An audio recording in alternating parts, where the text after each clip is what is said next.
Hello, everyone, and welcome to Those Forking Fangirls, where we talk all things nerdy, book, TV, movie, pop culture, fandoms, and how they integrate into our adult lives. I'm Natasha. And I'm Christine. And today we are going to be counting down to our favorite books that we read in 2024. We've never done this on the podcast. Usually we just do it on our channels. Yeah, this is the first time we're doing it on the pod. This is a staple on my YouTube channel, like the top 10 books or the top favorite books of 2020, whatever. I'm not going to be able to make that video this year. So I was like, can we please do a podcast episode? Yeah. Because I can't not do the top books of the year. That feels blasphemous. But before we get to our top books of 2024, our new favorites that we highly, highly recommend, we have so much Snap Crackle pop culture news because it's been 2 weeks since we recorded. Yeah. Also, there's so many like movies and TV shows we both watched, and we've got a lot. So much to discuss. We are excited. All right. Well, first off in Snap Crackle pop culture news, we missed the drop of this news By an hour after we filmed our last episode. And Verity by Colleen Hoover is being adapted into a film on Amazon, and Anne Hathaway was casted as the lead. Yes, she was. Wild. She's playing Verity. She's playing Verity. So if you read Verity, you know that the lead really is a younger woman named Lowen, but she's reading a story written by Verity, and I think Verity will be playing, obviously, when we're watching that story happen, because it's not going to be in her head. It's going to be cinematic. We're going to see it unfold. And it's crazy. This book was meant to be made into a movie, and it was my favorite. I can't wait to see it. This is one I tell everyone to read. And I know it's going to be good. I know that Anne Hathaway can pull off Verity, and she's going to be so I know. good. I saw some people upset because they're like, Anne Hathaway isn't Verity and she's too old to be Lowen. And I'm like, Anne Hathaway is very talented. What are you talking about? All right. In other news, I saw that The Artful Dodger has been renewed for season 2. Yeah. And I don't think either of us has watched that yet, but it is on my to watch list. I know Katie talked a lot about it when we were talking about TV shows once. And then I saw a little GIF on Twitter and I was like, what show is this? And it was The Artful Dodger, and I was like, oh my God, that's the show she was talking about. I need to watch it. I watched the first episode, and it's about, I think I talked about it a little bit. Yeah, we talked about it. Yeah, so like we follow Like a physician who's in Australia, and that's where the Brits just drop off all of their unwanteds. Yeah, it's all of the felons. Yeah, it's a historical period drama show. It's on Hulu, also on Disney Plus, and I think there's a cute little romance in there that everyone's been teasing. I know, that was what I saw in the clip, and I was like, oh my God, what is this? You know, since they took away our Lady Jane, I guess we have to watch another thing. I'm excited to dive into that whenever I have a second. Another news that I put down right after we recorded last time, that Robert Pattinson has also joined the cast of Christopher Nolan's next movie. So if you remember, Zendaya's in it, Anne Hathaway's in it, Tom Holland, Lupita Nyong'o, Matt Damon, and now Robert Pattinson. Someone else was just cast too, like another big name, like in Nicole that movie. Kidman. Yeah, I think like Nicole Kidman or someone. Wait, let me just look it up real quick right now. I hope the women have actual roles in the film, and they're not like Florence Pugh in, what was the one that was this year? Oppenheimer. Last year? Charlize Theron. Okay, another person. That's who was just cast. I have some Robert Pattinson Give news. it to us. I feel like we keep talking about him. He's everywhere right now. He is booked and busy. Yes. That's what he is. And he's playing with everyone. So he is starring in another movie, but this was announced earlier this year or last year with Jennifer Lawrence. It's called Die My Love, and they just released some pictures, and it's just weird, okay? It's just It seems like a classic Arpex pick. When I read the little blurby here. well, it's weird that we've got Katniss and Edward Cullen in a like movie it. together. I'm definitely I love seeing it, even though it sounds very depressing. Oh, it sounds super depressing. It's called Die My Love, and it's an adaptation of the 2017 novel by Ariana Harwicz about a new mother in the French countryside who develops postpartum depression and enters a psychosis. I mean, it's giving, I can't think of any words. It's giving The Lighthouse, except different. Oh, yeah. Well, there's pictures of them like dancing. Yeah. That's what was released. They're kind of like floating through ashes, aren't they, or something? It's an interesting shot. Yeah. I feel like it's going to be a weird movie. It's going to give like Mother Meets The Lighthouse. That's what I'm getting from the description. Both of those movies are wild. They're wild. They're very striking and thought-provoking and weird. Yeah. This is very exciting, this headline that just dropped. I'm sure y'all went to the movies at least once in the last 2 weeks because we had some big movies come out. But movie theaters are back, baby. We had the biggest 5-day Thanksgiving weekend opener of all time. It soared past the 2018 of all time. Oh shit. It soared past the 2018 record of 315.6 million. And this weekend, Thanksgiving weekend, the United States pulled in $420 million. Whoa. People are going back to theaters. This is exciting. Like, we've all been very scared. But Moana 2, Gladiator 2, and Wicked pulled in those big numbers. Moana 2 pulled in $221 million. That's surprising. Which is the biggest 5-day weekend opener ever, which bigger than Mario Brothers. Mario Brothers was holding that record. Mario Brothers was holding that record. What?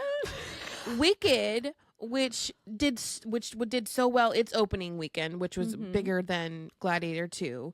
It now made $262 million so far, and it pulled in $80 million Thanksgiving weekend, which was its second weekend opener. Yeah. And then Gladiator made in a total from the 2 weekends $111.2 million. Did you see that Wicked's the highest grossing musical adaptation in the US of all time? And they I did see hit that record in 8 days? Mm-hmm. Wild. Yeah, so it's Wicked crosses the $350 million worldwide mark. And then it's targeted to do 700 million plus a global finish. We're going to talk about Wicked in like 5 seconds in the movie section, but oh, fuck, it was so good. And, okay, today in Taylor Swift, as this goes live, all right, the Eras Tour is over. Unless she pulls a surprise conspiracy theory show, which is so sad. I cannot. We are going to be probably streaming the last show live, and I can't imagine how emotional it's going to be. Like, I watched the last show of Vancouver in some clips, and I was crying because Taylor was crying and talking about the show, and I can't believe it's ending. The anthology CD and vinyl just came out, and the book. I went to Target the day after Black Friday and grabbed the book and the CD, but the vinyl was sold out. Also, they're doing this weird thing because I put this on my story and a lot of people responded that the same thing happened to them. They are putting the Taylor Swift book stand in a random ass section of fucking Target. Like someone saw it in front of the girls' clothes section. It's not near the book. So for me, it was on the first floor where the books are on the second floor and music's on the second floor. And it was like right when you walked in, they just had plopped the Taylor Swift thing. But there's 2 entrances and the other entrance is near the CDs and the books. So I don't know why they wouldn't plop it there. I ran around that store with my dog. I have the CD in my car. The book is still in the fucking saran wrap because I'm on deadline and I haven't even cracked the seal. But I have seen a couple little pictures of the book online, and a really fun fact that I saw was that rumba that she's on during the Tortured Poets Department section of the show is operated by a guy in there laying down inside the rumba. Oh, that's fun. I know. I was like, that's hilarious, actually, because you always just picture someone with a remote behind the stage, or that it's like automated and it just does the same track, but there's a guy in there.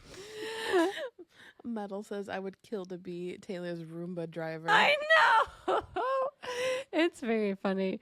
And I don't know how the book's selling. I'm sure it's selling really well. I think that, but there was a lot left at the store when I went. Oh. And we were expecting it to be sold out, but maybe they just bought a lot. So there's an excess of books. Okay, a couple things about back to the opening day movie thing. Yes. Metal said Moana opening huge makes sense. It's in the top 10 streaming movies every week, but I wonder if it will drop because of bad word of mouth. Yeah, I'll talk about it in the movie section. Tamara said the last few years, blockbuster films featuring women have either outdone or outmatched male-centered blockbusters. Yeah, It's so nice to see. Yeah. In other news, we have merch. If you haven't seen it yet, we wore it in our last episodes. We got a t-shirt that's pink and a t-shirt that's purple that has Friendship Bracelet, those working fangirls on it. And we have a TFF sweatshirt, and it's black and it has the logo like Taylor does the TTPD, and the second F is unhinged because the show is a little bit unhinged. We love them. I still have to make a video wearing my sweatshirt because it's been a chaotic time, but it's on thoseworkingfangirls.com. It's right there. And if you want to support the show in a different way and you don't want to become a patron and be a part of that community, the merch store is a really nice way to support the show and also to get cool merch to wear. Didn't really bring that Oh my home. gosh, Metal says her Forking Fangirl sweatshirt just came a few minutes ago. Oh my God. Speak of the devil. Not that the sweatshirt is the devil, but like, you know. Oh my gosh. All right. And I have a book out called Attached at the Hip that is like Survivor meets a rom-com, and it is alive and well and happy to be gifted for the holiday for anyone who likes reality shows and books or not books, and you want to get them into books and they like reality shows, or they like the beach, or they like love, or they like laughing. It's by Christine and Riccio. I'm an author. Thank you so much for supporting my books. And if you read it and enjoyed it, it's also really helpful if you review it on whatever platform you got it from. So whether that be Amazon or Barnes & Noble or Audible, because that's how they push the book to other readers. It really helps my author career. Thank you so much if you've already done that. It's really, really helpful. Thank you. All right. Yee! Anything else before we move in to what right now? No. All right, let's do it. What right now? We watch so many fucking movies. So many movies.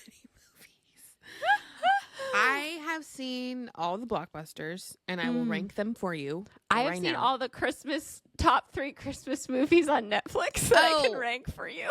Yes, I did. I have watched those too. I didn't finish every single one of them.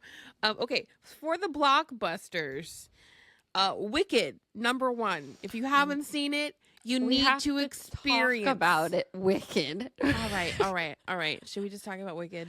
Yeah, let's talk about Wicked. Well, can I say that on the way home to New Jersey, I watched The Wizard of Oz again on the plane. I need to rewatch it. Yeah. It was so interesting watching that as an adult because I don't think I've watched it in a very long time. I haven't watched it either. It was I kind of got emotional in the beginning because I was just thinking about how new and wild it must have been to watch all the special effects in 1939 that they were doing. And then I got to the end and I was like, is this like weird propaganda about like staying in America and loving America, because at the end of the movie, Glenda is like, so what did you learn? And she's like, I learned that I don't have to go any further than my backyard if I feel like I need to find myself, because whatever I need is already here. There's no place like home.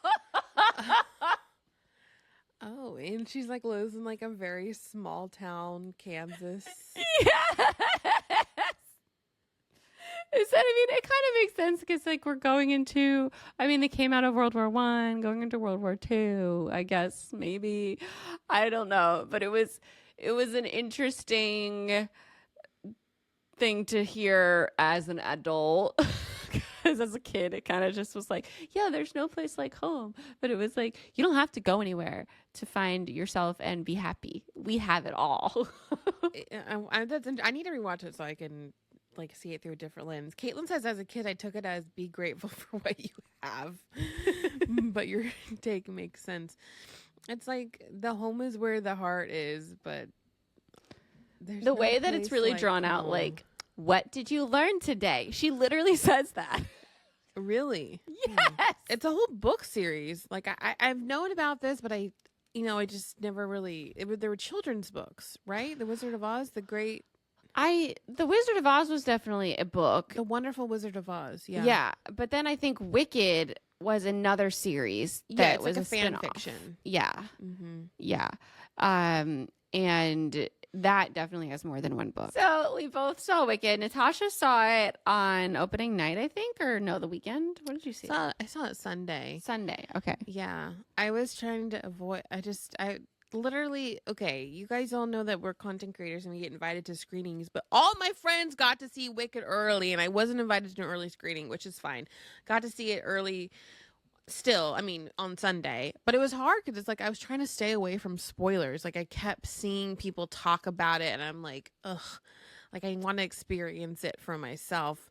But I saw it on IMAX and I'm so glad we saw it on that big ass screen, and the sound, like you have to see this movie in the theaters. I truly feel that. Because I know like it's going to be great at home, but it's so overwhelming. The music. It's so good. It's so good. I haven't been this moved by a musical in I don't know how long. And I guess Hamilton. But like that's not a movie. The movie adaptation of this musical, I'm sitting there like just feeling so full of like happiness and excitement and emotion and so enchanted by the world that they've created on screen. They've expanded the play. I honestly believe this film is better than the play. This story is meant to be on film. It's meant to be cinematic. Yeah. So, because the world is big and there's only so much you can do with the world on a live stage. Because I don't even remember parts of this because of the stage portrayal of it had to be so quick and concise. Yeah.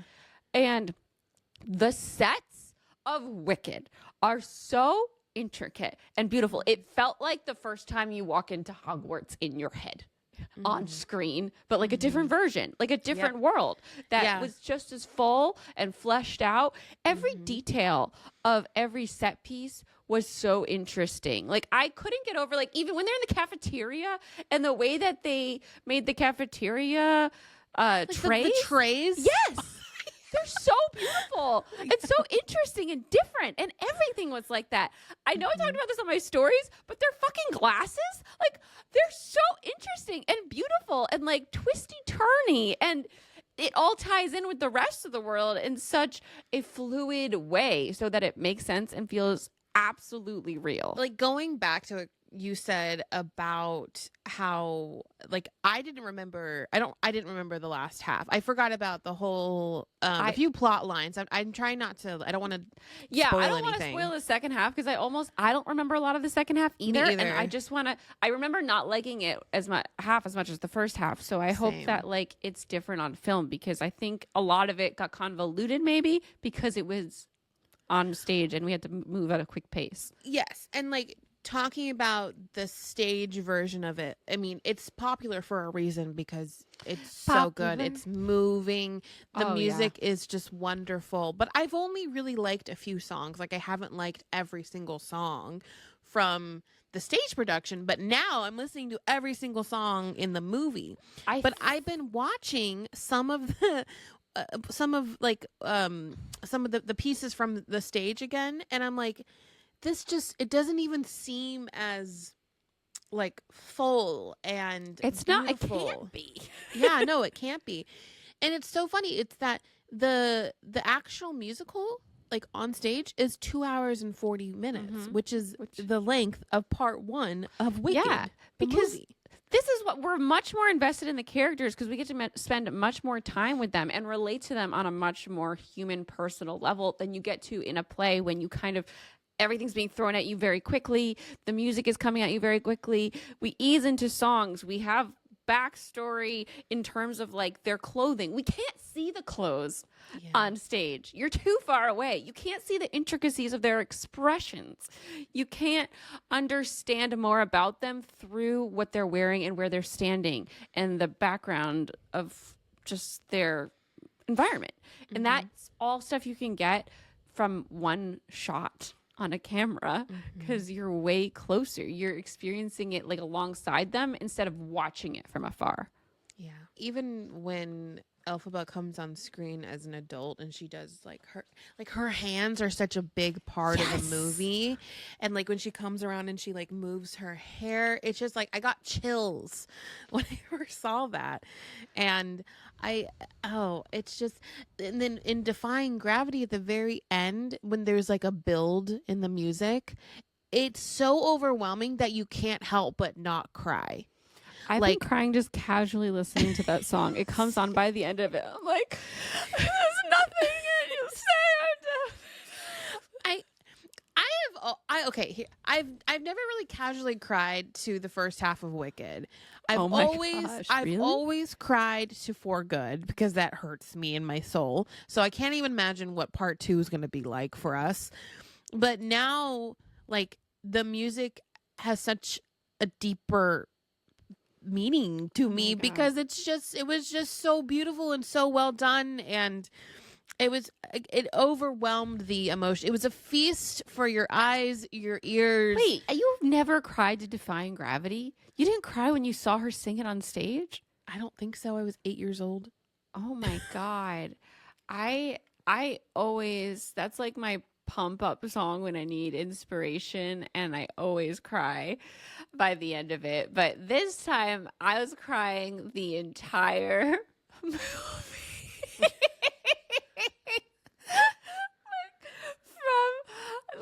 I literally, when she walks in wearing that hat, from that point on, I'm just same tears all the way through the end of the movie. And then when Defying Gravity starts, I'm just like, I start like sobbing. Yeah. Everyone can relate to Elphaba. Everyone can relate to that. And I feel like on stage, it's harder to get a feeling maybe of how much you can relate to it, because again, you don't have every intricacy of her story. You have to listen to the lyrics, and a lot of people don't hear the lyrics upon first listen. It just kind of, it's music and it goes by, but you see it, you feel it, you're there. The Oz Dust ballroom scene It's so beautiful. It's so beautiful, and if you watch some of the stage production, you're laughing. You're kind of laughing through it, and then you stop, and because it's not as big as a moment as it is in the movie, because we can't. I don't even remember this moment in the movie. I didn't remember it on the stage. Sorry, I meant in the stage. I don't even remember that moment in the stage production. No. And no, yeah. You can't feel it the same way. You don't hear everyone go silent the way that you hear it in the film, and everyone like looking, and oh my God, how great were Ariana Grande's friends? I'm sorry, Glenda's friends. They were so funny. They like were little so good side commentary the whole time. Also, I just have to say, it was so nice seeing plus size people exist in this film and dancing and having joyous moments and being the villain and being fun without it being about their bodies. Like that was just amazing to see as a plus size woman myself. The And I loved it. choreography was Oh my gosh. out of this world. Yeah. It like itches something in the back of my brain. I loved it. Yeah, and I'm just thinking of them doing the obviously loathing. Dun, dun, dun. I cannot wait to learn that choreography. All I do is see that choreography everywhere I go on TikTok. And I know. it's like, when will I have a second? I just try to do it, but I don't actually like know it yet. I just know like kind of beats of it. Oh my God. And Alex talked about how he really loved when they went to the Emerald City, because it's like you're being brought into this place. It felt like it felt real. It felt real, and it's like first person point of view as you're looking at everything. It felt like your first trip to New York City or something. I need that world to be built at Universal Studios. Like that's what I want now. I think they will do that. It's also, I mean, I forgot this part from the play, but seeing her sister and knowing how that ends is devastating. Like every time they interact, I'm like, oh my God, I can't believe this. And I just, okay, can we talk about how funny Ariana Grande was as Glinda? What? She was Glinda. She's perfection. I can't get over Popular and the set pieces in that room where she was just like climbing over everything and opening everything. It was so when she hops like onto Harry Potter. What? Like it felt like Harry Potter. It did. Like all the little bits. Yes. And like when she hops onto the chandelier and like puts her legs out and her robe kind of like runs into Elphaba. And when she's climbing outside on balancing on the balcony and she's like, get down. And she just wants to pose and do an arabesque up there. Like, I love when she's like crawling around on the floor on her back. Oh my God. Like, And then when she's like, ah! Jonathan Bailey. Oh, perfect. I just love him. I love Caitlin says, I love how fluid Jonathan Bailey was too, dancing with the men and women. I'm like, oh my God. Like we've now watched, we watched Jonathan Bailey in Bridgerton. I've started watching him in Fellow Travelers, but like he is a hetero man in Bridgerton. Like I believe that so much. This one, I'm like, he's a bi man. He's a bi man. He is so fucking charming. It's ridiculous. The scene where he meets Elphaba is so charming. And the horse, yes. The horse. Cheyenne said that the horse is the same horse in Bridgerton. It is. He requested the same horse. Did you hear the story he told? I did hear. Of course, I heard the story. That little jump he does off the horse is fully him. It's not like a CGI. He like everything's people. No, everything is people. Like Cynthia did her stunts falling on that broom. I don't know if you listened to her episode of Armchair, but she talks about how like she used to do it so many times that it's not just like chafing. She has like blisters on her hips and legs that just like took forever to heal because she had to do it so many times consistently, and it was rubbing so consistently those areas. She had to wear a corset, wear a harness, sing. And do the stunt all at the same time. Did you see that little video of her doing the stunt and singing on the wires? And it's just like insane. I can't wait for part 2. But I know it's also going to kill me. Like I just know I'm going to be deceased. Can't stop thinking about it. I'm so proud of all of them. It's directed so beautifully. Like there hasn't been a musical so well told and directed in ages. I'm thinking like the last musical that I kind of got emotional watching was The Greatest Showman. Yeah. Because there was a lot of like really great numbers in there and storylines that felt moving, but not like this. It wasn't like this. And it wasn't half as big of a production. It wasn't a whole new world. And I feel like they probably tried to do this with like Wonka, but I don't think it happened. I just think they pick the right people. So many people in the casting crew care so deeply for this project, and you can like they did such a great job marketing it too. And I know everyone says like, okay, now I understand why Ariana and Cynthia are crying in every interview because we were crying throughout the whole movie. So I can't imagine going through that experience and not crying about it when it's your time to talk about this project that you're probably just so proud of. Yeah. But no, they picked the right people to care and make a film that people were going to resonate with. Yeah, it's excellent. And I'm so glad. I didn't think I was going to be able to see it. And I was really exhausted from just traveling and stuff and kind of like sad because I was feeling low about not getting enough work done. And my mom popped in at like 8 and she was like, do you want to go see Wicked now? And I was like, do I ever? You were texting me and you're like, I don't know if we're going to go see Wicked. You're like, wait, we're going. I know. We hopped in the car. We made the 8:30 show. Oh. It was great. Yeah. Yeah, I've now seen it twice and I would like to see it maybe like 2 more times in the theater. Listening to the soundtrack brings me I'm watching the film because the film was so visceral. It was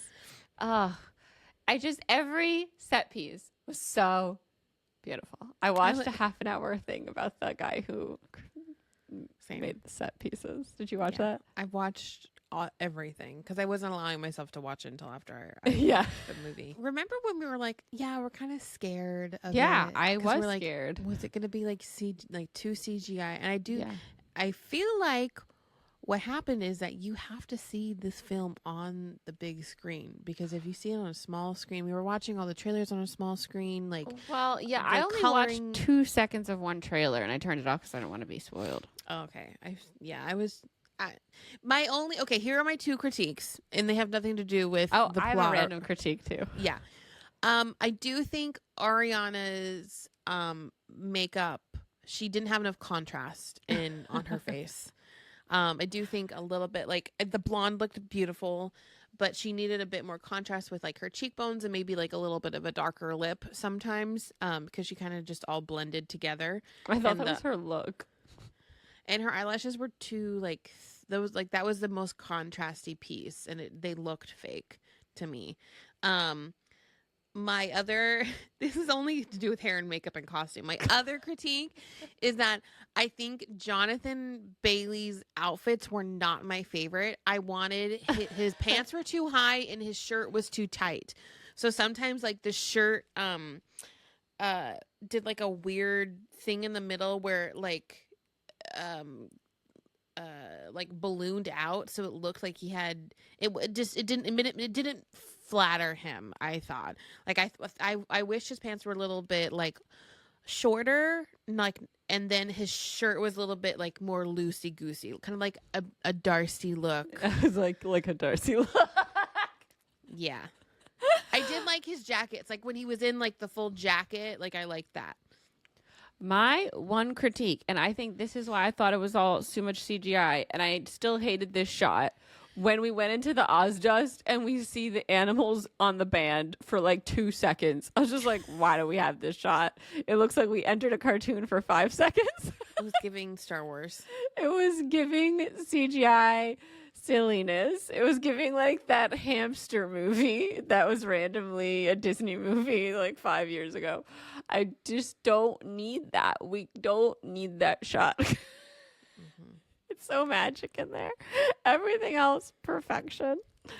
All right. Okay. So other movies that we've watched. Other movies. Can we quickly talk about the Netflix Christmas movies? Yes. Hot Frosty was the dumbest movie ever. The guy wasn't even that hot.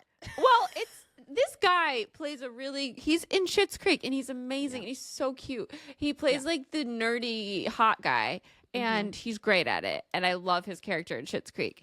This was just like the dumbest movie ever. And I had all the faith that if he was in it, it would be fun. But just the concept was the dumbest thing. There's snowmen and there's this woman and she lives in a small town, and one of the small townspeople are like, take this scarf. It's how I met my husband one night. And then she puts the scarf on a snowman that's hot, and the snowman comes to life. And that is the movie. He sweats a lot. He learns stuff quickly. And he's a snowman. Comes alive. He fixes things. It's so dumb. He's very childish, and they end up like. It is very childish. What were you saying? They end up. They end up like she falls for him, even obviously, though he's like a child.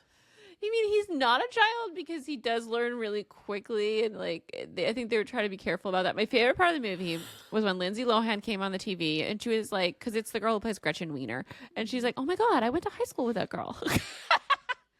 Mean Girls reference. And he does a whole montage in like different looks, but the scarf is always in on him because it's keeping him alive, Natasha.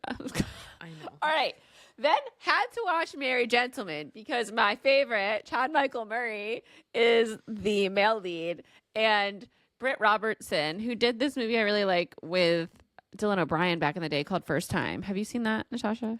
No, but I did watch her in the Nicholas Sparks movie. Oh, yeah. Longest Ride. Okay, highly recommend First Time. That was a really fun Dylan O'Brien movie. But I've seen that movie. Yeah. This movie is they're trying to save her parents' bar, and it's a bar where they have like performances, and they decide to do a male revue, which is a male strip dancing, but like not completely naked. It's kind of like Magic Mike, but tamer. And they get like 4 small town boys to perform in it, and she's a choreographer who used to be like the equivalent of a Rockette, but she was fired for being old, and so she choreographs them. And Chad Michael Murray is a carpenter, and Chad Michael Murray is really good. He can pull off all of this dialogue in a way where I was like, he's charming as fuck, and it's working. It is. He was the only part of the movie that I really liked. He was great, and watching it, I was like, I can't believe we met this guy. I was sitting in my living room with Kaya and her boyfriend and Alex, and I'm like, yeah, my biggest flex is that Chad Michael Murray follows me. And she's like, on Instagram. And she's like, what? I'm like, yeah, we met him at BEA like back in 2016, and then he followed us to use us to promote his book. But then I had like a whole day with him at Barnes and Noble and like interviewed him and all of that stuff. Well, me too. Oh yeah, you were there too. I forgot. I just remember Abby being there. I remember Abby being there. I was like, why did I take her? I don't remember. It was like one of the most embarrassing days ever. Did you put it out of your mind because I said the wrong co-author name? I said, this is by Chad Michael Murray and Lauren Graham, and it's Heather Graham. And Heather Graham was in the room. You don't remember this?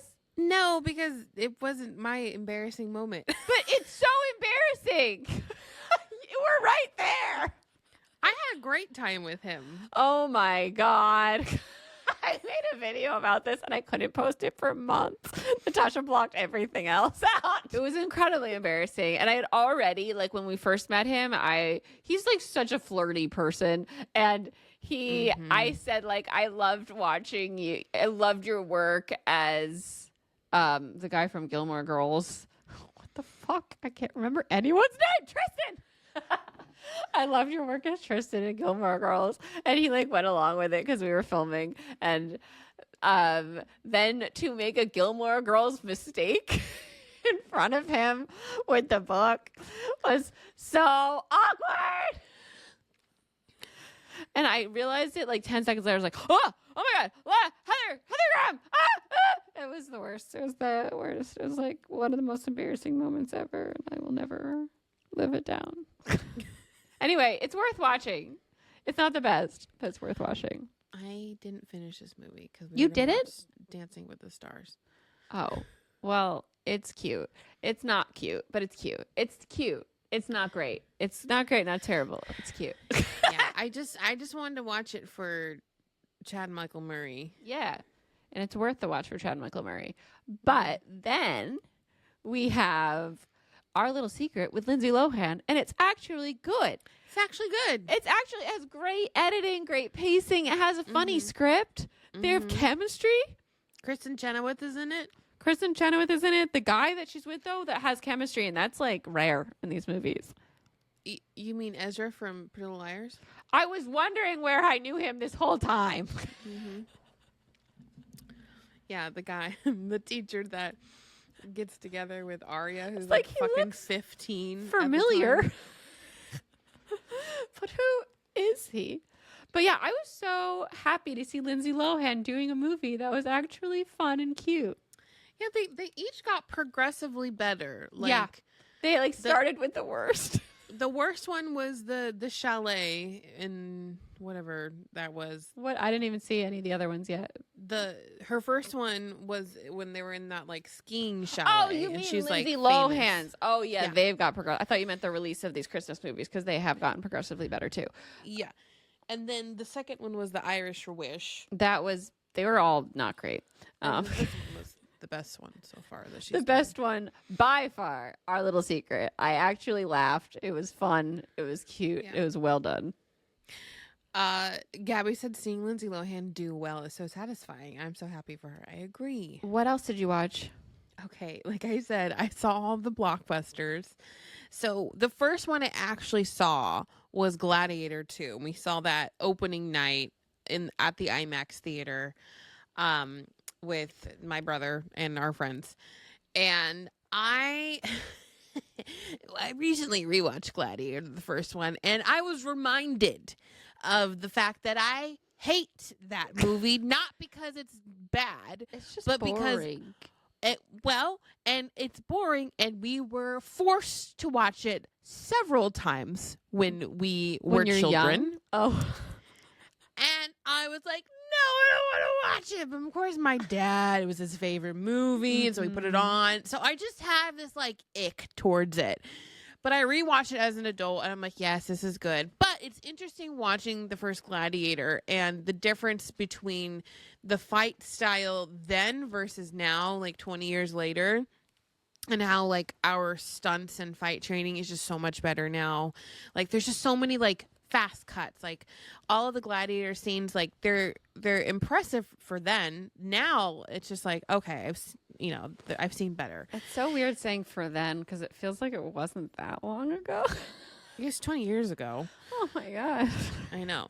And so we rewatched that, and then we went to Ghost, and there wasn't a hot young guy that I really liked.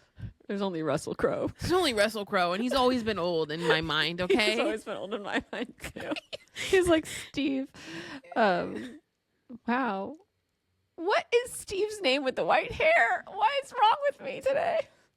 Steve with the white hair? Steve Martin? Yes. Wait. Yes. Martin. Yeah. He's always old. Even when he was 40, he was old. Exactly. So, okay. Because 40-year-olds now, Henry Cavill, Chris Evans, they're all 40, and they're fucking hot, okay? They're hot. You would never Pedro know. Pascal, 50 years old. That man. He gives 50. He's hot. No, I love Pedro. Okay, so that's so when the Gladiator 2, we had Pedro Pascal. That was the main person who was making me want to watch this.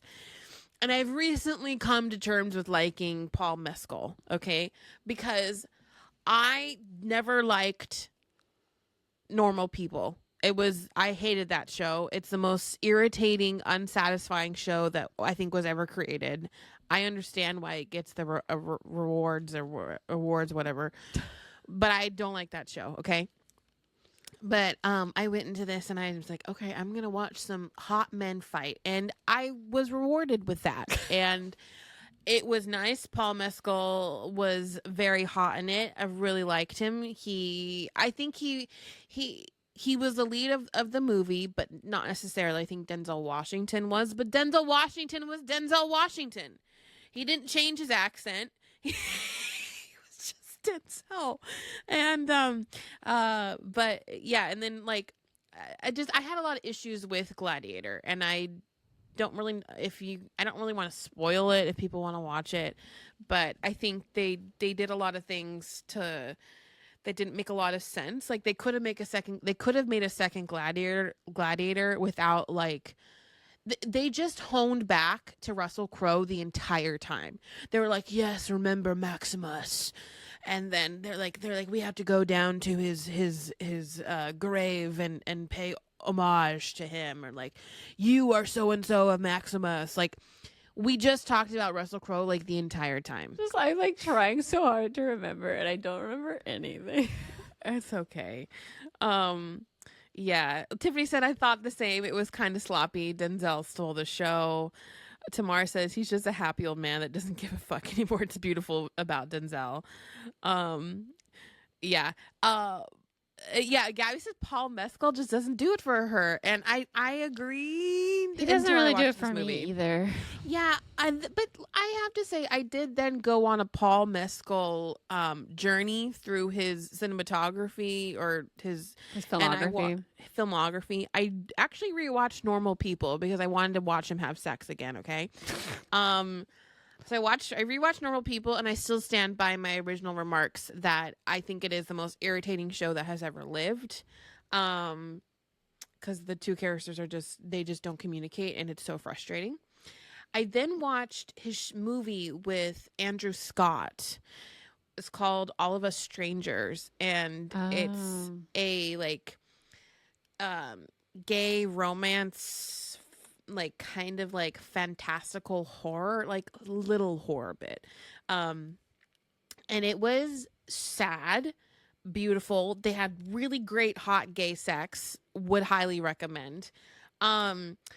But also like it's basically about Andrew Scott, and they live in this, like, he and Paul live in this like apartment complex, and I'm like the only couple like people who are living there, and they meet one night. But then Andrew he's a writer, and has this weird circumstance where he goes back to his childhood home and everything is the exact same. His parents are alive because they died in a car crash when he was like 8, and they're living at the house as the same age that they were when they passed away. And they're like, "Oh my gosh, you're here." How old is this movie? Like last year. Oh, okay. It's recent. And so he catches up with his dead parents, and he's telling them, he's like, "Oh yeah, I'm gay." And they're like, "You're gay? Like, don't you want to get married?" And he's like, "Well, that's not an issue anymore. I can get married." And then they're like, "Well, what about AIDS?" And he's like, "That's not an issue either anymore." And wait, so they're in the past? They're in the past, and they're meeting him at his future self. Interesting. It's very interesting. It's very beautiful. I mean, it made me cry because I have dead parents, and I can't even imagine like that experience. But I really liked this film, and I would recommend people watch it. Where is it? It's streaming on Hulu. Cool. Yeah. And then I watched Moana 2. Mm-hmm. And I would rank Wicked, Moana 2, Gladiator 2. I really liked Moana 2. I thought it was a little bit short. I think it could have been a little bit longer. It was meant to be a TV show at first, but then they decided to do a movie. And Barlow and Bear, which is Emily Bear and Abigail Barlow, who did the Bridgerton soundtrack, did the main songs for this. So I think Lynn was a consultant on it. Yeah. But he didn't do the music. In my opinion, I really enjoyed it. I had a great time. I had so much fun. The songs that they did, I really loved, and they're kind of getting stuck in my head after like the Wicked songs. But it wasn't, amazing. It was kind of like a Frozen 2, where it's like the first Frozen 2 was great. Oh, Frozen 2 was great, right? I think Frozen 2 is amazing, actually. Do you think it's better than the first Frozen? I think it's like equal. Oh, okay. I sobbed watching Frozen 2. I mean, I did too. And laughed hysterically. Yeah. I think the second Moana does not live up to the first Moana, but it's still, I think, a well-rounded movie. It's still super I enjoyed it a lot. It was fun, but it wasn't. I don't think, at the very after we watched Moana, because we watched it together, we were like, oh my gosh, that was so good. Like we started listening to the music. Like I don't think it has like that impact, unfortunately. I watched Civil War on the plane back from New Jersey. And I know you watched this like a couple months ago and you're like, it's really depressing. But I was in a mood. You're in a certain mood and you're like, nothing can affect me right now. Yeah. And I was like, I just want to watch it.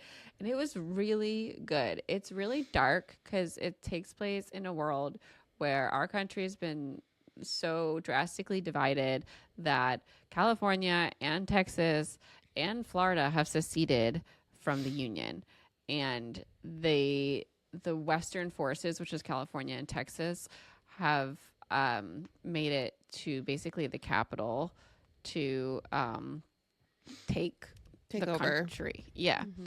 And we're following these journalists who are trying to cover it. And Kristen Dunst is the lead role, and she's a famous photojournalist. And she ends up being a mentor to a young woman who is 23, who wants to be a photojournalist, who comes along for the trip to Washington, D.C. And it's very dangerous and very intense, but it was really good. Yeah, it was really good. And definitely, like, you had to... To be in the right mental space. It kind of has an uplifting ending, a little, but not really. It's very dark, but it ended on a note where it's like, hopefully it'll get better. Because it's been a holiday weekend, we have been watching a lot of stuff. I started Fellow Travelers, so Jonathan Bailey, obviously. Made me want to watch it, and I've been wanting to watch it for a long time, but like I finally got the push after Wicked, and it's you all need to watch this. If you didn't know this, Jonathan Bailey was actually filming Wicked, Fellow Travelers, and Bridgerton at the same time. I know. I've heard everywhere he is. So after I did Almost Strangers, I was like, okay, what's another gay show I could watch, because I'm into this. So I watched Fellow Travelers. It actually is it's sad too, because I was asking my friends, I'm like, does it have to do with like the AIDS epidemic? And yes, it does, kind of, a little bit. Yes, it is like a big plot point in this, but not like you're finding out. It's just like. So we start with these characters from they're living in the 1940s during McCarthyism, and it's Jonathan Bailey and Matt Bomer. And Jonathan is like a new young guy who's like entering into the political space. Matt Bomer is in the political space, and they start to have like an affair in the 40s. And you watch them as they have to like hide their identity, like McCarthyism, like they're out to get anyone. This is when like they were out to get the liberals and communists and all of that. And then there was literally an executive order for sexual exploits or something, that if you were found like having like sexual exploits, you were going to be jailed. So like, yeah, it's kind of scary watching this all go down, and like what people who like are queer or in the LGBTQIA community had to go through back then. And so it's flashing back and forth from the 1940s and the two of them to then in the 80s. And it's the same guys? It's the same guys. Yeah. So are they really old? Or are they really young? Yeah, they're in like their 60s and the 80s. Okay. Yeah. And just to let you know, I don't know if I want to spoil it, but yeah, but one of them gets AIDS. Wow. I would think so, if that's what's happening here. If that was the main plot point, which is sad. But yeah, so I watched I'm watching it right now. It's a little I can't binge it because it's a lot. So I gotta take it like one episode at a time. I also, guys, I am fully caught up on Outlander. I thought I would never say that, but I got hired to do an ad for Outlander, and I was like, well, Alex, looks like we're catching up. Fortunately, I actually was already caught up to season 6 because Alex binged it all, and I was kind of like in the room where it happened. And let me just tell you, if you dropped off when they got to America, you haven't missed much. That's You where I can, dropped off. and I caught you And up. Natasha spent half an hour giving me a rundown of every single thing that's happened since on the phone. Laura, I can make a whole video on this, like on TikTok if you want me to. I can catch you all up if you need me to. On so you can TikTok, it has to be so short. I know, you're right. I don't know how I'm going to be able to do it. There were so many twists to explain backstory for. And anyways, so I'm filming an ad for Stars for Outlander for the new season, and I have to like basically talk about like plot points, and I'm pretty excited about it. And I thought season 7 was the last season because they kept talking about it. It's not. We still have one more season to go.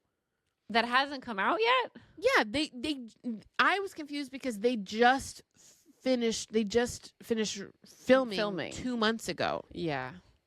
And then they were started to promote season 7 part 2. So season 7 has 16 episodes.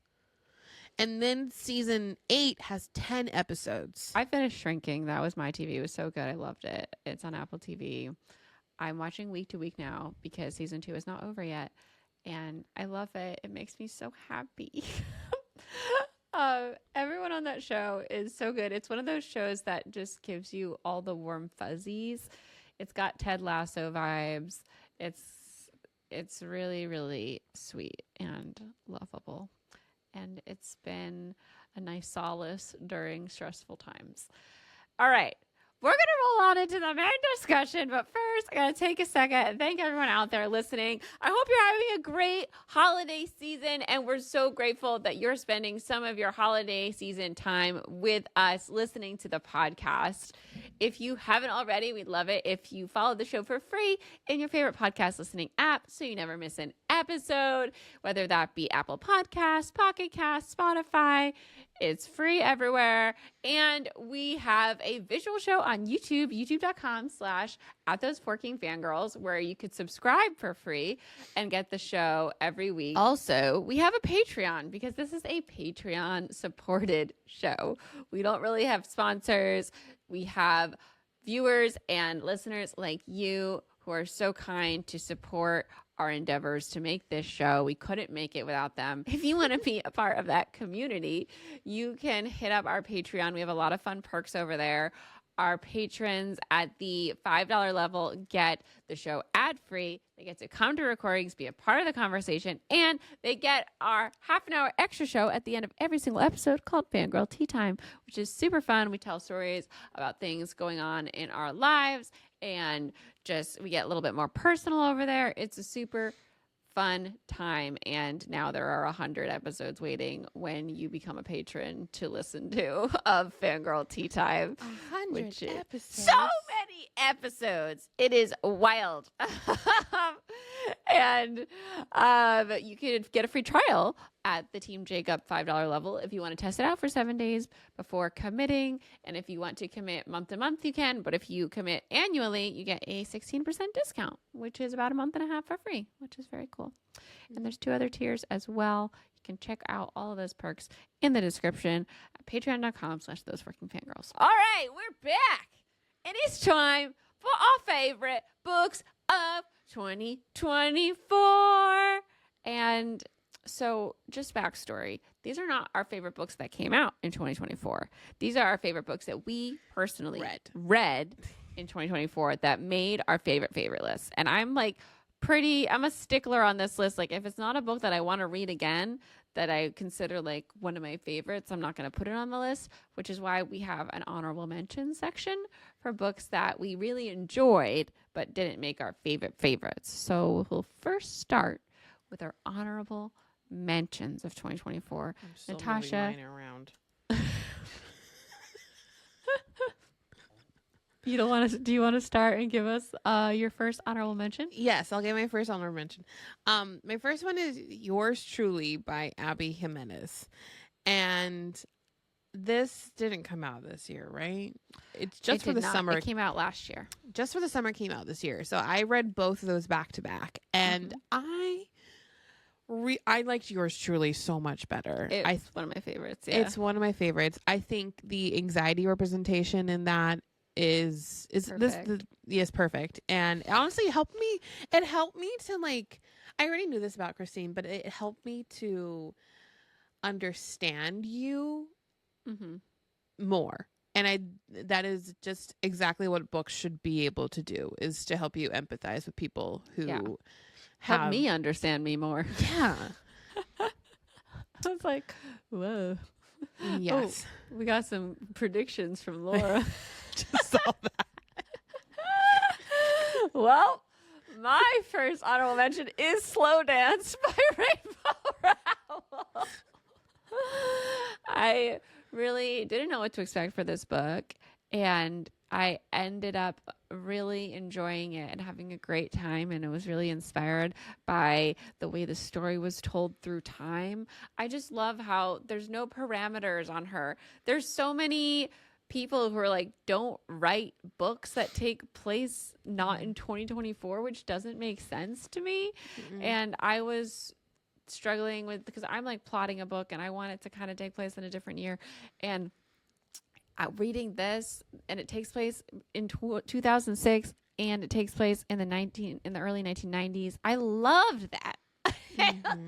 And I found it so refreshing and so grounding to have like these different pop culture set like landmarks to kind of ground the story in these different timelines. And she would just flip back and forth so smoothly and so kind of whimsically. I really loved it. And honorable mention.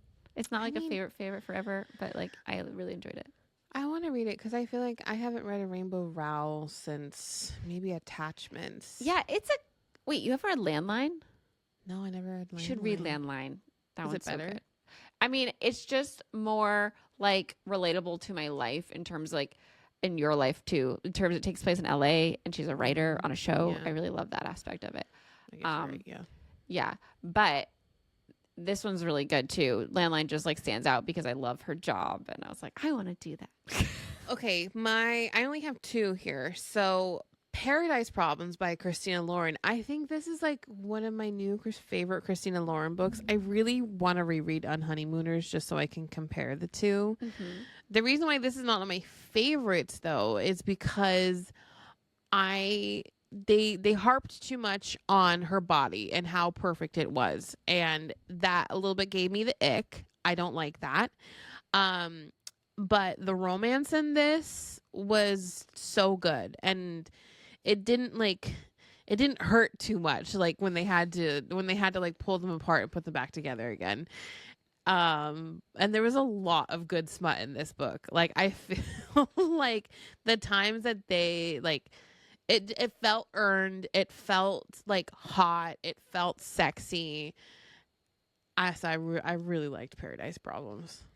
Paradise Problems is my next honorable mention, and I really enjoyed this book. I thought more like I laughed a lot in this book. It's not on my favorites list because it's not as good as On Honeymooners for me, and I feel like that just felt more well-rounded in like how invested I was in the relationship.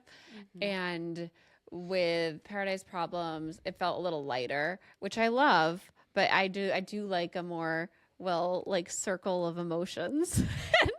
And I think On Honeymooners has all of that, and Paradise Problems has a lot of it. It's really fun and enjoyable, but it didn't hold it at that realm. Like I have a realm of the Christina Lauren books. Like there's 3 that are up there that are like the best Christina Lauren books of all time for me, and that's like The Soulmate Equation, On Honeymooners, and oh my god, what is the wild one called? I really love that one. Wild thing. Wild. Into the Wilder. Thank you, Deborah. Those 3 are my favorites, but Paradise Problems is like my favorite underneath the favorites. Okay. Yeah, if you guys don't know, should we give like a little synopsis of Paradise Problems? I mean, it's basically like It's like second chance a little bit. Yeah, but no, it's marriage of convenience. Marriage of convenience, yes. Yeah, but they never really got to know each other. They got married to stay in the married dorm rooms at school because it was much cheaper.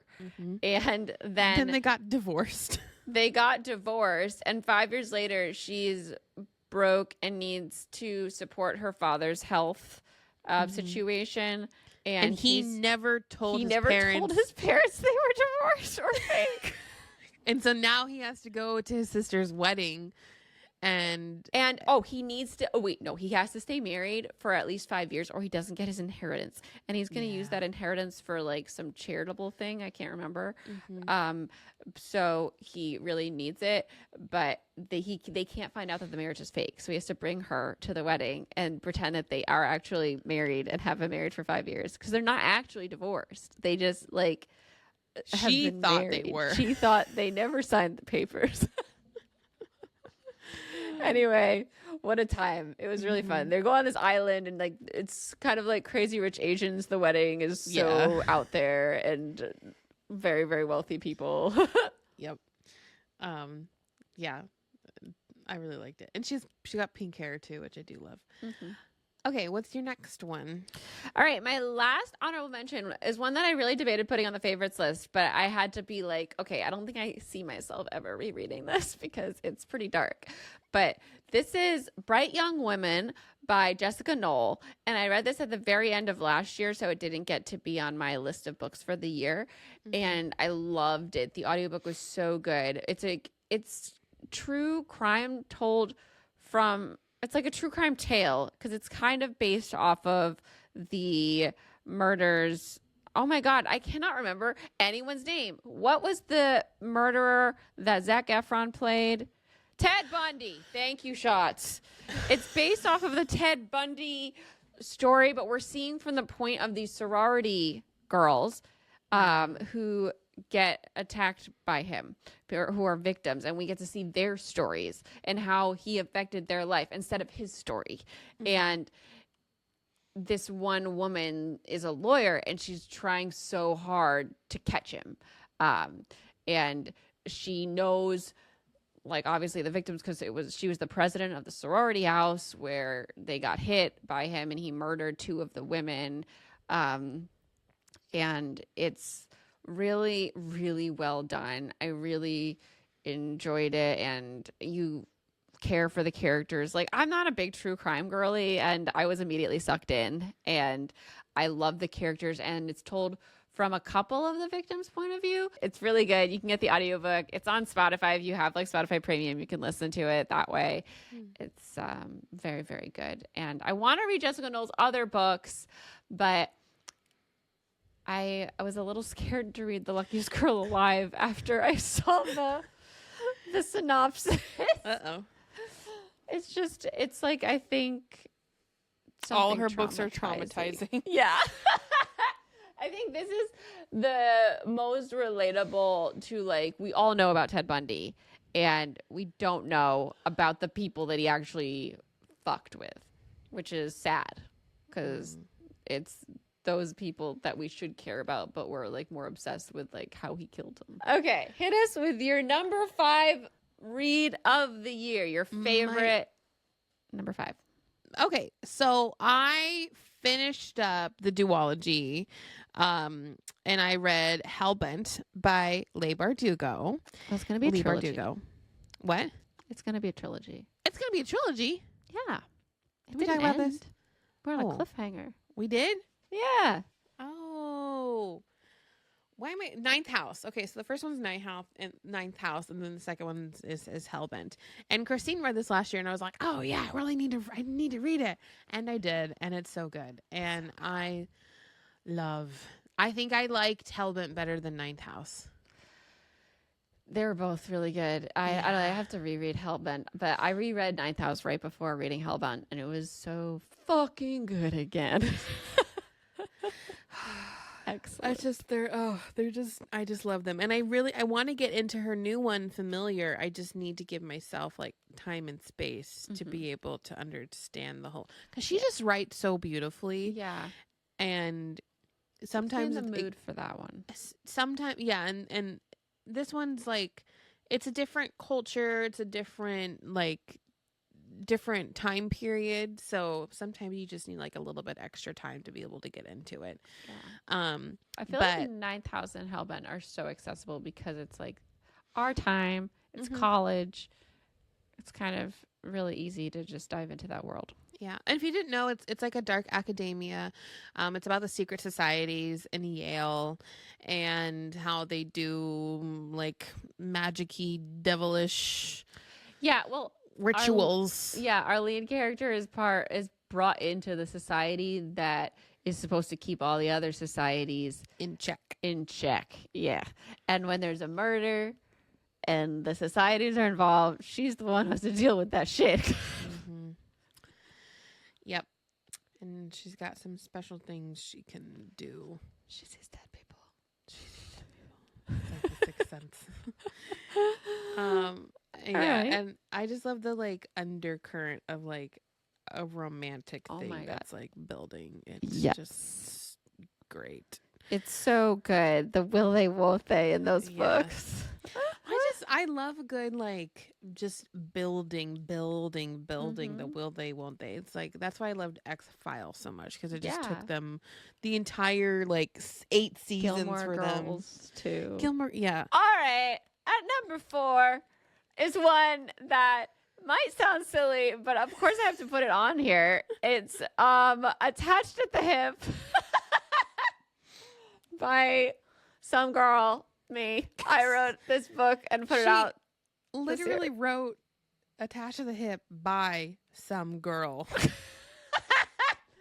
I put out Attached at the Hip this year, and it is one of my favorite books. It's my favorite book that I've written. I had the best time, and I love it so much, and I love all the characters so much, and I hope anyone out there who is interested or hasn't read it loves the characters when they read it too. And I just love reality shows so much. I love Survivor so much, and it was just such a joy to read this book. And I did read it again this year. I did the audiobook, and I love that audiobook so much. She did such a good job. I'm so happy that Brittany Presley came in to do the audiobook for Tasha. Besides pronouncing Osprey's name wrong. Besides pronouncing Osprey's name wrong, she said Osprey, but I forgave it. People make mistakes. Nobody told her. I'm very proud of you. So my next one on the list is what Laura described as cousin uncle sex quartet book. Oh gosh. That one. This was her prediction as my number 1.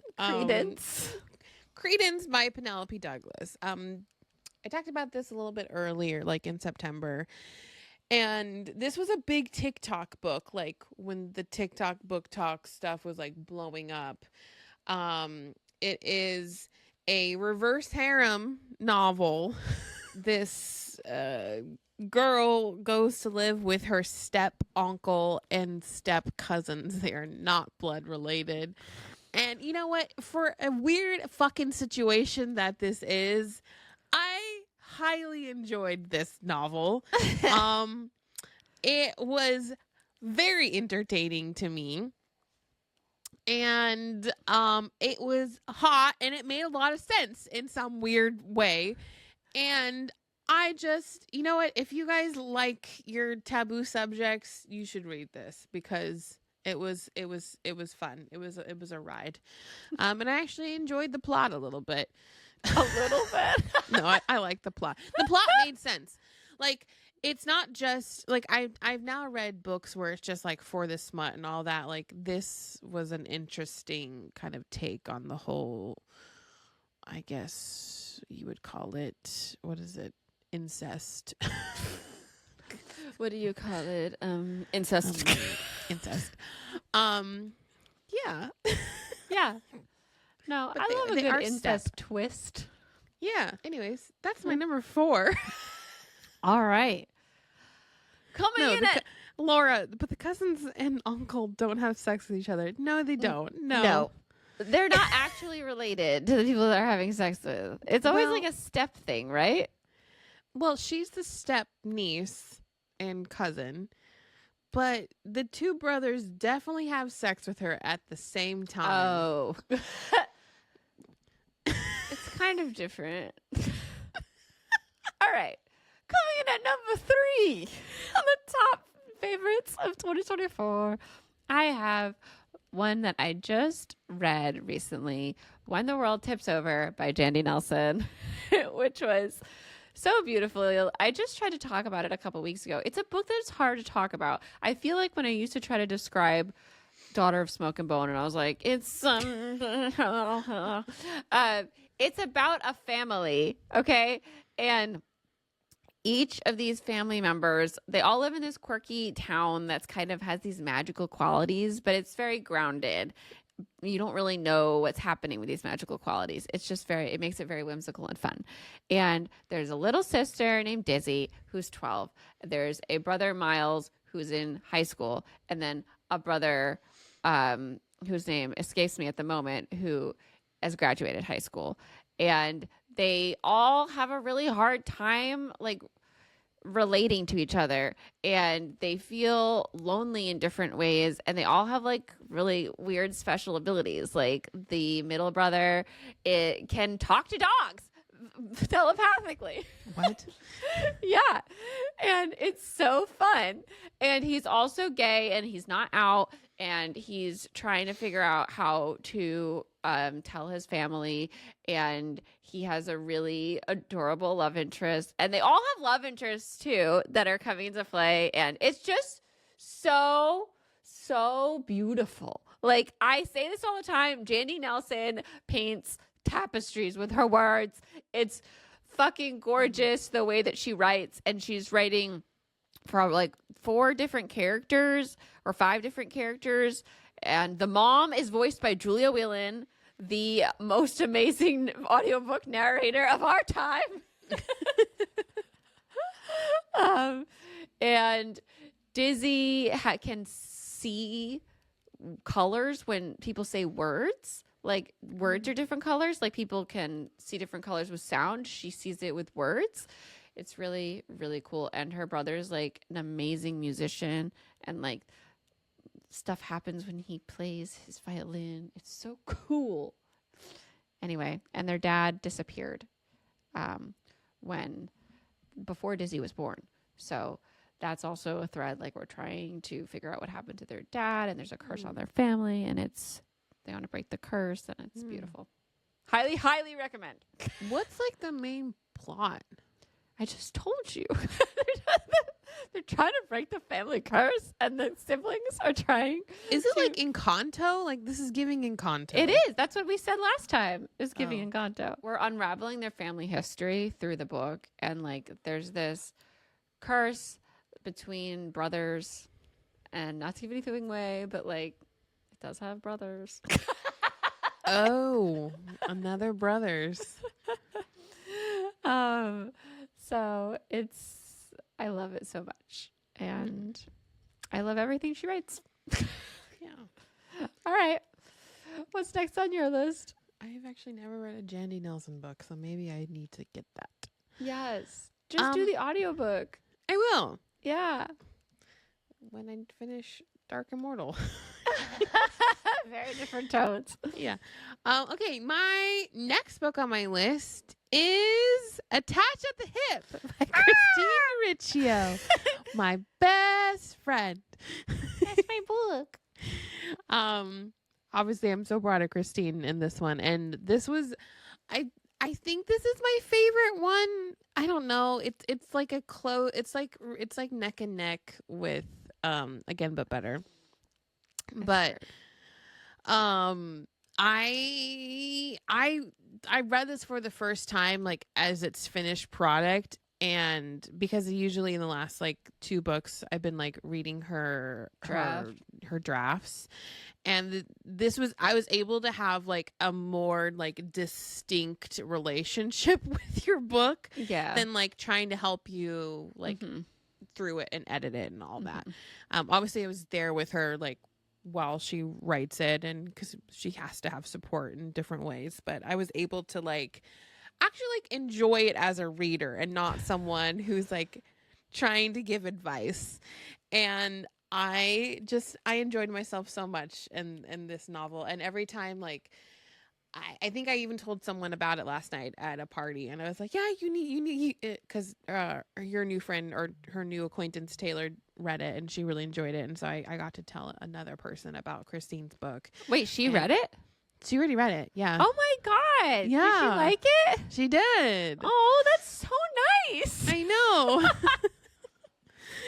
And then I told Taylor's other friend about it, and I like told her like the plot, and she's like, "Oh, that sounds so interesting." That's so cool.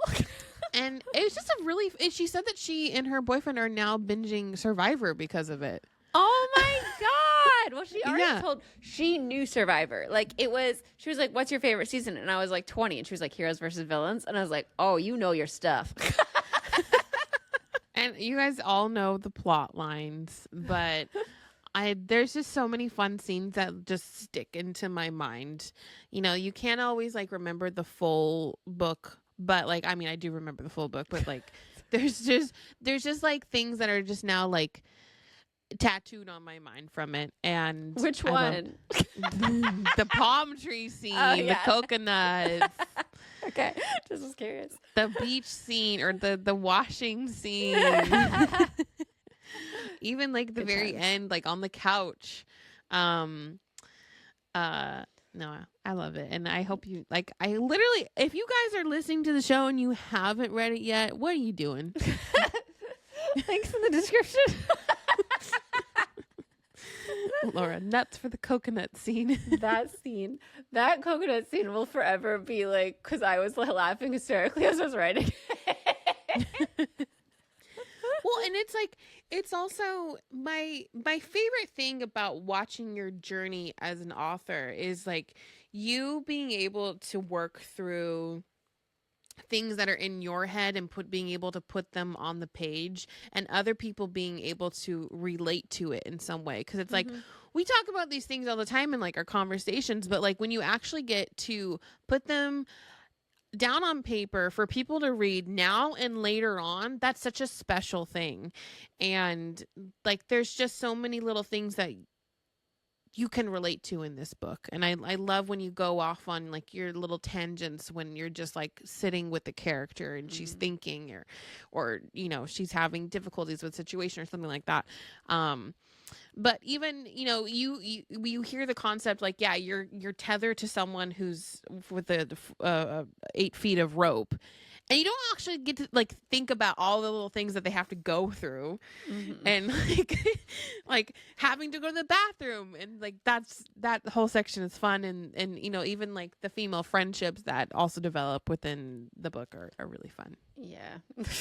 My first thought is always pooping. Laura. Same. No, my first thought was like, oh, the comedy I can do with this. Rope. Well, thank you so much. That was really nice. Sean says I had the honor of being the first in release day sighting and was like, when Christine wrote Pounce. Yeah. Wait, were you first in line? Oh my gosh. That's so cool. Wow, we're already at number 2. It's a short list because like you can't put everything on your favorites list. Now, and like we try. Listen, we don't want to read books that we don't like. Yeah. So like we have to go. You know, it's just a lot of time. So it is hard to like pick like your favorites. Yeah. My number 2 of the year is The Wishing Game by Meg Schaefer. I loved this book so much, and I really didn't know what I was getting into. I just had heard a lot of people talking about how they loved it, and I didn't like listen any further because I didn't want to be spoiled for any of the plot points. And it is so nostalgic. So it's about, and I read it at the end of last year. Again, this one missed my list. And so I don't have like all of the details, but it's about this woman who read this series that really meant so much to her as a child. And she has a young person in her life. I can't remember how they're related. Oh no, she's a teacher. Okay. And the young person is one of her students, but she is fostering her. I can't remember. Okay. But anyway, she also loves the book series. And the author hasn't written a book in like, hasn't put out a book in, I don't know, a certain amount of years, like 10, 15 years. And all this, and they live on this private island. And in the book, the island is like in the fantasy series, and like runaway children go there. So when she was younger, she ran away from her parents because she had some sort of hard childhood, and went to the island and met the author. And they get a lot of kids because the books are about this. So like young kids want to run away to the island when they find out it's real. Mm-hmm. And so this author decides that he's going to write another book and holds this contest to people to win the first copy of the book, like the manuscript, before he puts it out. And she gets invited to this contest, and there's like 5 different challenges on this island to win, and there's like 5 different people who were invited, and they're all people who ran away to his house when they were kids, who are adults now. It's so beautiful. I was like, as someone who, you know, grew up with a series that was like intrinsic to their just shaping them as a human being. Yeah. Mm-hmm. It's called The Wishing Game by Meg Schaefer. So good. Like the details are so blurry now because I read it so long ago. It's beautiful. You read it at the beginning of the year, right? I think it was the very end of last year. Oh, okay. My number 2 is Bride by Ali Hazelwood. Ooh, and the knot heard around the world. Honestly, this is the book that kind of set me off on my path this year. Yeah, it was the beginning of the year, right? Yeah.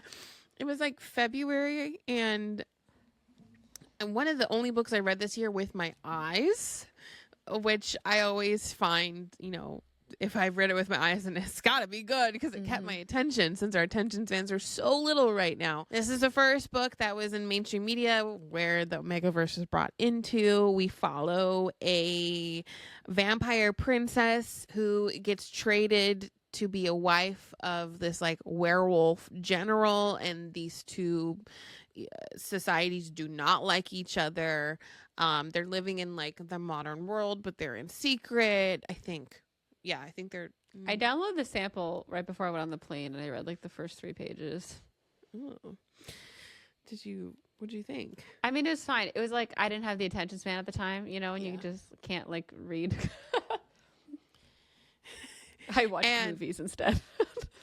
Yeah, so it's like a marriage of convenience. They get married, you know, she's in enemy territory, and like she can't really be up during the day.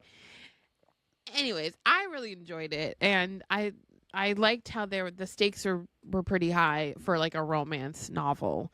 And we still had a lot of good like smut scenes that were like well earned too. Definitely felt like an episode of Vampire Diaries in a sense. Like that's the vibe it gives. Like I want to read it. I want, and so many people loved it. I feel like that's one that I do want to read with my eyeballs. Like I don't particularly like reading smut ebooks with my ears. Neither. Yeah. Unless it's like Emily Henry or Abby Jimenez. Yeah, that's different. It's different. Emily Henry's like we've talked about this. Her smutty scenes are like more about like beautiful metaphors. I read 2 Emily Henrys this year, and they didn't make my list. They didn't? Like which ones? Funny. Well, wait, no, I didn't read Funny Story. Yeah, did you even read the other one? I read the other one. You read Happy Place? I read it. Wait, no, you didn't. I read Funny Story. I have not read Happy Place. Okay, you read Funny Story. Yeah, the Ryan Gosling one that I. Yeah, and it was like, yeah. It wasn't as fun as any of the other ones because the stakes were not high. That's what for me. I was like, what are the stakes here? The communication, and they were just very normal people. They were Not that you can't write a book with just no. normal I people. just mean like they didn't have very Quirks. Yeah, they didn't have very intense quirks as people. They were very normal in terms of like basic people. Like she worked at a library and she was normal. Nicole says I ended up DNFing. Funny story. I was so disappointed. Oh wow, you were that disappointed. I Yeah. still enjoyed it. I just didn't love it like I love the other ones. I liked where it started, and then towards the middle, I was like, okay, this is where this is headed. Like I wanted more. Yeah, because there just wasn't enough stakes. Like it was just I don't know what's the risk. Yeah. Anyway, Shots. When I was talking about Bride, she goes sold. What exactly did I just sell you on? Was Bride. it the Vampire Diaries? The Vampire Diaries. All right, we've made it to number 1, our favorite books of 2024, and my favorite book, my favorite read of the year was House of Flame and Shadow by Sarah J. Maas. This book was the Infinity War of Sarah J. Maas books. It was constantly something new was happening. The pacing was breakneck and the character development was beautiful and it was funny and it was romantic and nothing felt like it was over the top and just for shits and giggles. Like we were there, we had a purpose, we were rolling, and there was so much really fascinating backstory being unraveled, and it was nonstop. And we never got to the end of our chapter by chapter. Yeah, we're so sorry, guys. Like it's just life got crazy. It's just like it became too much to do an extra show every week. And we're struggling to do this show every week because we need an editor. If you're an editor or you want to be and you know how to edit, please email us. We need help. And I'm going to school next year. Yeah. So we need someone who knows what they're doing because we need the show to be edited well and in a succinct period of time because we usually record on Mondays and it goes live on Fridays. Email us. But we never finished our read along. We hopefully will get back to that at some point. But I loved it because we were able to understand the story more, and I loved when I was able to talk about like the big action scenes. I was like, and then they got in the car, and then he's like, don't. No, it was so fun to like really deep dive it because there is so much going on, and then it's so much fun to like kind of look at it through a lighter lens because we got to like poke fun at our favorite characters and. There's just so much going on in that book. So rehashing it was really fascinating and it really makes it stick in your brain more. And I have like half the book in my brain, like really deeply. And then the other half, I'm like, what happened? Seems a little wishy-washy. I know. And like, hopefully eventually we can get back to that. But yeah, Natasha's going to be in school next year. I'm on deadline until March. So yeah, it's like it was kind of hard because we would obviously record our main show and then it would take us probably like 3 hours to reread and write and notes. Take notes, yeah. At the same 3 to 4 hours to then prep for the second show. Yeah. And the second show was only like an hour long, but still it was so long to prep. It was so in depth. Yeah, that's the thing. The prep when you want to do a good job digging into it. Because if we listen to it fast, we don't have the same commentary. Because you miss things. So anyway, hopefully eventually we can get back to 2 shows a week once we have like a team. But right now without a team, like one of us was doing it every week and we're also like struggle bussing with the main show. We can't do both. I also wanted to put House and Flame and Shadow as my number 1 too because this was a highly anticipated book and it lived up to the anticipation. Well, there was this big crowd of people that was like, I don't like House of Flame and Shadow. I'm like, well, then you don't like fantasy novels. It's interesting because it's like, so we've had such a huge influx of new readers for Sarah J. Maas. And then the people who were like, oh, I didn't really like it very much. And I'm like, what are you talking about? Like, this was just so fun. It was also so good. Yeah. Like the amount of stories she wove together so perfectly for such an emotional climactic scene at the end was like a feat. Yeah, and I've always said Crescent City felt like an Avengers movie. Like I'll never forget like rehashing the entire story to Alex at the very end of the first book, Crescent and I City was was like, so and then good. this happened, and then this happened. Well, like, yeah, I did like I recorded for hours on end talking about it for the book talk. It earned its spot as number one in our books. You have a second number one? You know, I do have a second number one because I didn't know where to put Flame and Shadow, so I just wanted to talk about it with you. But my actual number one, it shares its spot. Okay, it's got one. It's a half. Is Draco Malfoy and the Mortifying Ordeal of Being in Love. And this year I read so many Hermione fanfics. Like I felt like I was back in high school, like just reading them again and again and again. And like I always read like at least 1 or 2 per year, but I think I read 4 or 5. This one I read at the beginning of the year, and it was you're on a tear. Yeah.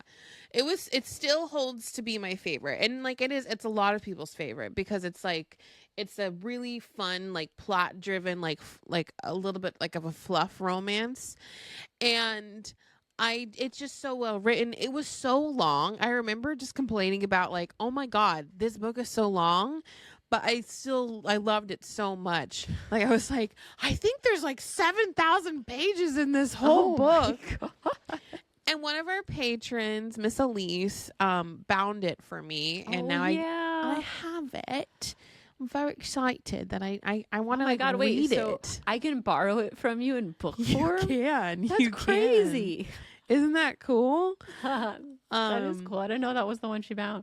Yeah, and it's my favorite. And I would like to my number one Hermione favorite fanfic is Hunted by Bex Chan because it's in that similar vein. Like I love a good Hermione fic. I'll give you the synopsis where they are like adults and like we're kind of in like a peaceful time in the Harry Potter wizarding world, but like something's happening where like someone's getting killed. There's like a murder mystery type of ordeal, and one of them has to help the other. So this takes place like Draco is an Auror and Hermione is a teacher / like scientist, and she has created something that the dark wizards want to destroy, and now she has to be able to finish her project / experiment. She has to go on all these like kind of like dangerous tasks, and Draco has been tasked to protect her through this, and so he kind of goes along with her on these like little adventures, and it gives like they go to like they have to like go steal a like Christ's bone out of this church in Spain. It's giving the Da Vinci Code. It's giving the Da Vinci Code / like the Mummy, and it's so fun. All these little adventures that they go on, and it like all comes up to like this big point at the very end where there's like a battle and all this. That does sound fun. Wow. Those are our favorites of 2024. We'd love to hear yours in the comments on Instagram or in the Spotify comments or in the YouTube comments. Please share because we always love new book recommendations, especially favorites. Those are high tier. All right, Natasha, it's your turn to do the Mary Kiss Cliff. Do you have something? Because I didn't write it down. Elphaba, Glinda, and go. I'm a witch. And I'm a witch. But which is which? Now here's the sitch. We were roommates back at school. Elfie's awkward. Glinda's cool. I was the other one when I made this video. Okay, we're going to do Elphaba, Glinda, and Fiyero. Ooh. Okay, I'm sorry. I'm marrying Fiyero. I'm in love with Jonathan Bay. Thank you. I am going to kiss Elphaba and probably Cliff Glinda. Oh my gosh. Sorry. I don't want to cliff any of them. Yeah, but that's the whole point of the game. Okay. Oh, man. I don't know. I'm going to marry Fiyero. Mm-hmm. I'm going to kiss Glinda. I have to cliff You're gonna Elphaba. cliff Elphaba. But it's fine. She's got her broom. Because she can fly. It's me. Well, folks, that is our show today.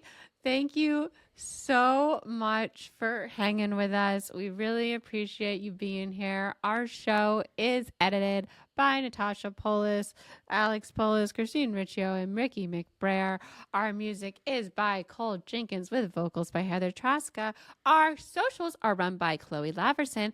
Make sure you're following us on Instagram at Those Forking Fangirls. We're also on TikTok at Those Forking Fangirls. And of course, youtube.com/at Those Forking Fangirls.